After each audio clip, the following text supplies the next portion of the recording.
as a mathematics teacher for $25,000 his first year. The first year he gets an 8% raise each year after that. How much will his salary be the 10th year?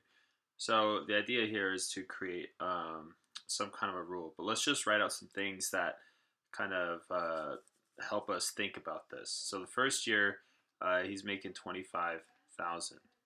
Okay, we'll call that a sub 1. The next year he's making 25,000 times 1.08. Now I put the 1 in there because that adds the 8% automatically. You see, if we just take 25,000 and we multiply it by 0.08, this will give you 8% of 25,000. But if I put a 1 right there, what that does is at the end of all your multiplication, it'll add a 25,000 to whatever the 8% is. So, all right, so that would be the second year, a sub 2. And then the third year, oops, we're going to do that twice. We're going to multiply it by 1.08 again and again.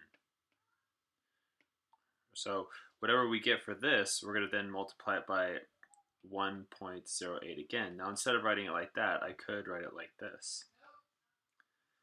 Okay, and hopefully you see now what kind of sequence this is. So I have 25,000, and I'm multiplying that times 1.08 raised to the third power. So you see the power for the 1.08 is continually going up. And so that means our rule, our a sub n, is going to be a geometric sequence rule. So you would write the first term, which is 25,000. Then you write the common ratio. And then you put n minus 1 up top. It's important that it's n minus 1 because when we plug 1 into the n, this should be 0 so that this doesn't happen for the first term. So it still remains the first term. So we could test this. Let's do a sub 4. So if we look at the fourth year, it would be 25,000 times 1.08 with the 4 plugged in. Then we have the minus 1, so we get 3. And as you can see, we would get the same thing that we get writing it out long ways. Okay, so this says after 10 years of teaching, how much would the teacher be getting paid? So we're looking for a sub 10. So that we're looking for this number right here. And now that I have the rule, all I have to do is plug in 10 to get my answer. 1.08, plug in 10, and so this is a 9. I'm going to use a calculator to calculate that out. Let's see, we got 1.08 raised to the 9th power, and I'm going to multiply that times 25,000, and our answer is $49,975.12.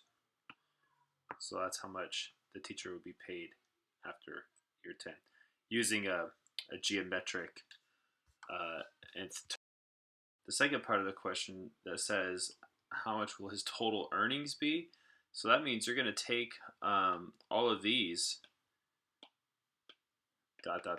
all the way to a sub 10, and you're going to add them all together. Is there some kind of formula that allows you to add together all the terms in a geometric sequence? Yes, there is. So let me erase this part. Wait, what's that? Well, anyways, it's a sum formula, and we're going S sub 10. We're going to add 10 terms together. We take the first term here. Let me write out the formula really quick. It's a sub 1 times 1 minus r raised to the n divided by 1 minus r. And that will give you the sum of all the geometric terms. So our first term is 25,000, and we're going to go 1 minus 1.08. We're raising that to the 10th power because that's our n. Right now that's how many terms we're adding together. And on the bottom we have 1 minus r, which is 1.08.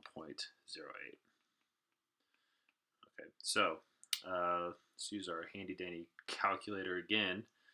I'm going to type it all out because I have that ability. I have a graphing calculator.